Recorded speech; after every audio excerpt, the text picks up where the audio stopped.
Olá, alunos. Vamos falar aqui um pouquinho sobre algumas respostas ao questionário 1 da introdução da refrigeração e da climatização. A primeira pergunta é: como os alimentos eram conservados na antiguidade? É importante então ressaltar que na antiguidade já se conhecia técnicas de defumação, enterramento de animais na neve, salgamento, confecção de doces, e também era usado especiarias. Vocês devem se lembrar que o comércio de especiarias, né, cravo, canela e outras variedades, ela era muito comum na Europa, na Idade Média, inclusive, até aí, e levou aí a grandes navegações. Um dos motivos é a valorização desses produtos para melhorar o paladar de alimentos. Tem que lembrar que não tinha refrigerador, a carne se estragava, a comida tinha cheiro ruim, gosto ruim, né? Então se disfarçava isso aí com especiarias.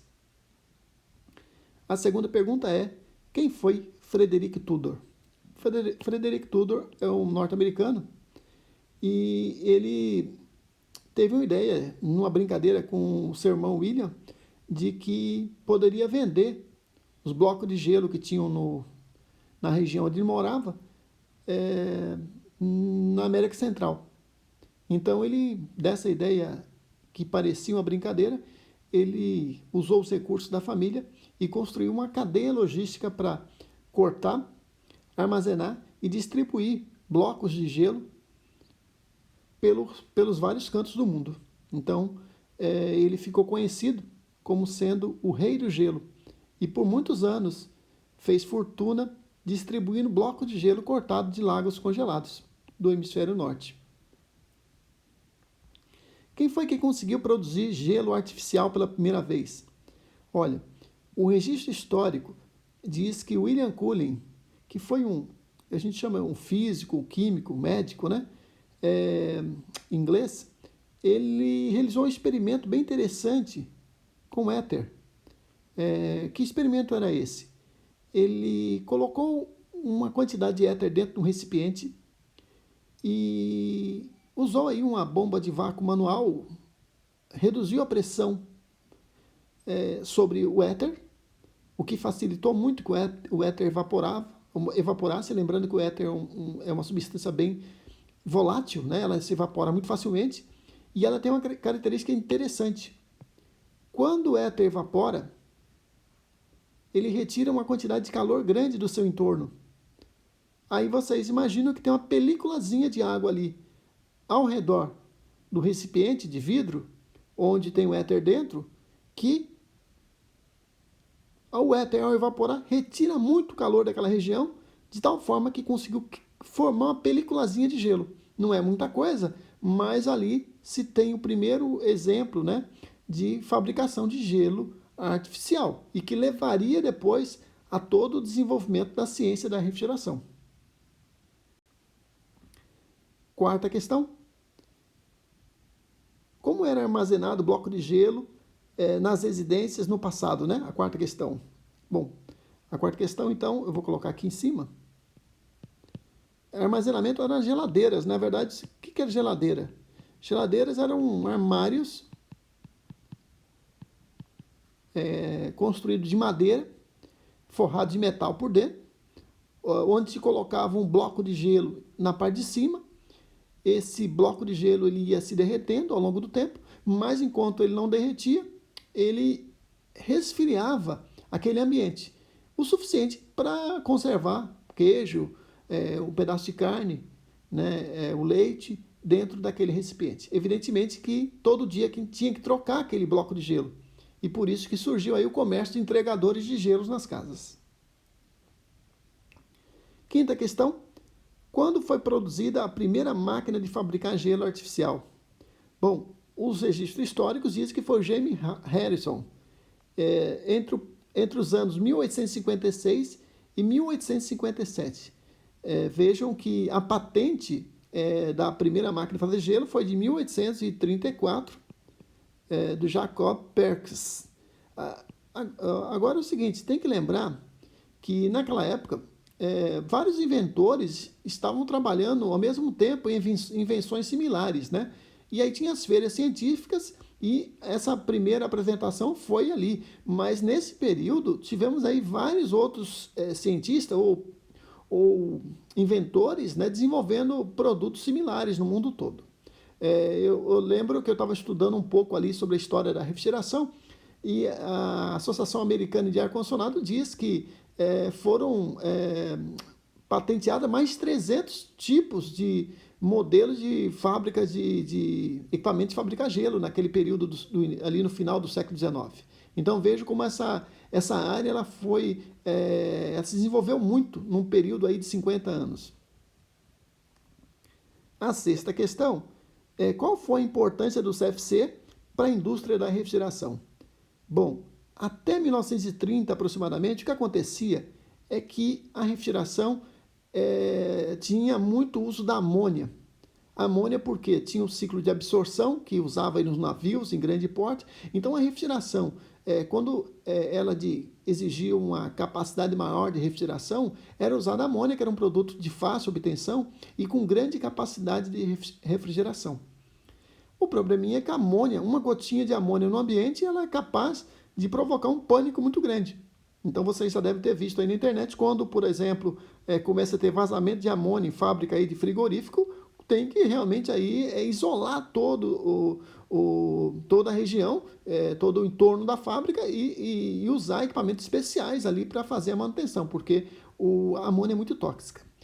E por conta desses eventos, um vazamento de amônia em um hospital causou assim um grande dano para a imagem da refrigeração.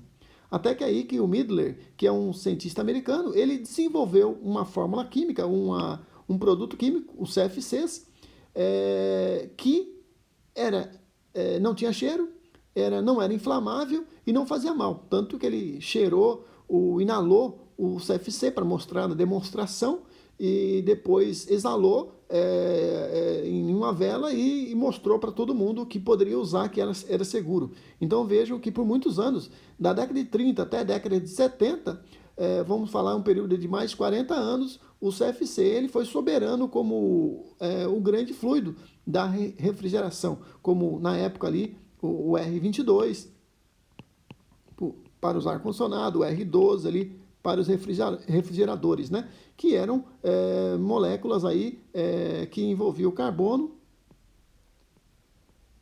o cloro e flúor, né? Muitas vezes. Né? Só uma molécula para vocês verem. Ok? A próxima questão é: quando foi que os aparelhos de ar-condicionado se disseminaram na sociedade, na americana? Principalmente a americana, né? Que tem que lembrar o seguinte: os Estados Unidos eles conseguiram participar da guerra, mas o único ataque que sofreram foi em Pearl Harbor, que fica ali no Havaí. Então o solo americano não foi atacado e os americanos conseguiram aumentar muito sua capacidade de produção durante a Segunda Guerra, fabricando inclusive muito armamento aí para os aliados. Logo depois que a guerra terminou, houve uma explosão da economia americana e as pessoas buscaram conforto, mais bens de consumo. O ar-condicionado já era usado em teatros e cinemas já há algumas décadas, mas o uso como na área residencial só realmente teve início ali depois da Segunda Guerra Mundial, quando a indústria americana, que tinha feito aquele esforço de guerra, foi voltada para a fabricação de bens de consumo e, obviamente, aí com o aumento da renda dos americanos, que foram os mais beneficiados ali da riqueza trazida pela mortalidade da Segunda Guerra Mundial. Oitava questão.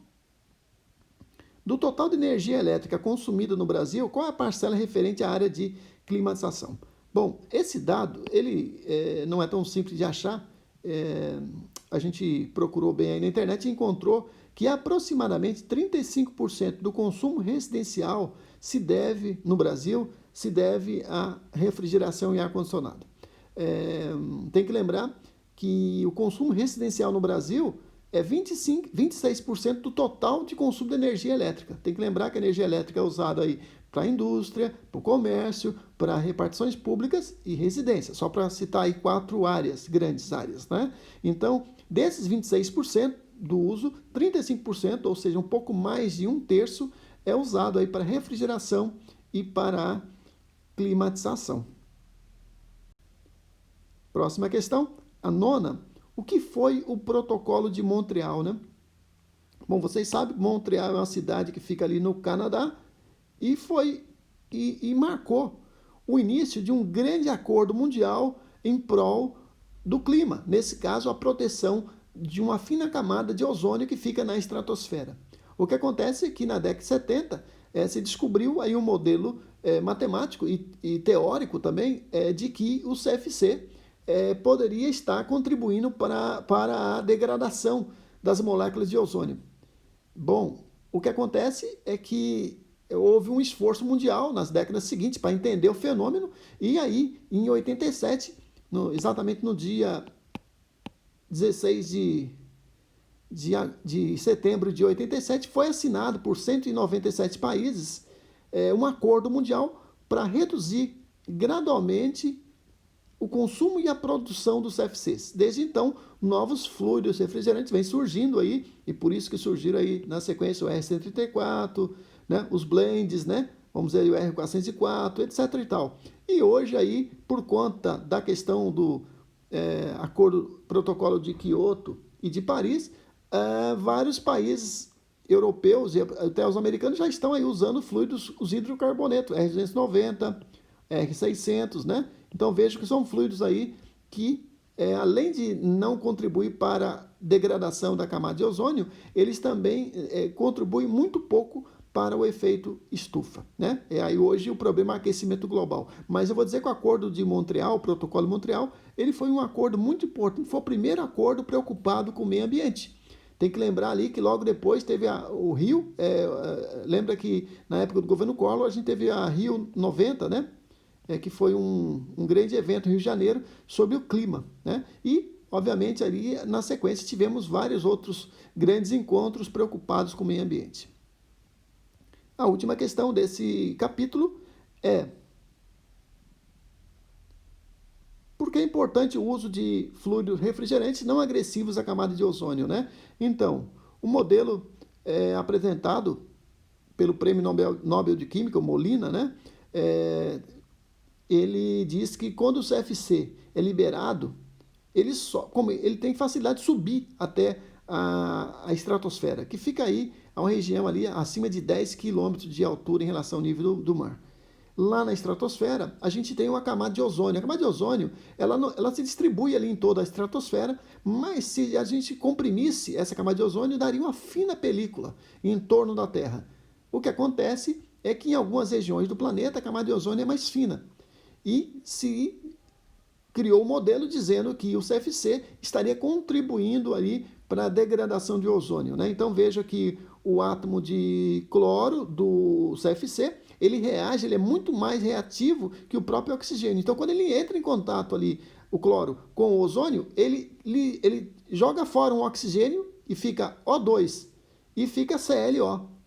Só que acontece que logo depois, esse ClO, ele acaba se degradando, obviamente por conta da radiação ultravioleta, e se libera novamente e vai atacar outro átomo, outra molécula de ozônio, num processo sucessivo. Então, é uma reação em cadeia. Então, vejo que desde o Protocolo de Montreal já se passaram mais de 30 anos, e aí você tem aí já os efeitos disso, se você analisar aí as medições de ozônio na atmosfera. No nosso livro, nosso capítulo, tem ali um vídeo da NASA, né, onde mostra realmente ali qual foi a evolução da camada de ozônio nos últimos 30 anos. Bom, é isso nesse primeiro capítulo, espero que tenham entendido e até a próxima aula.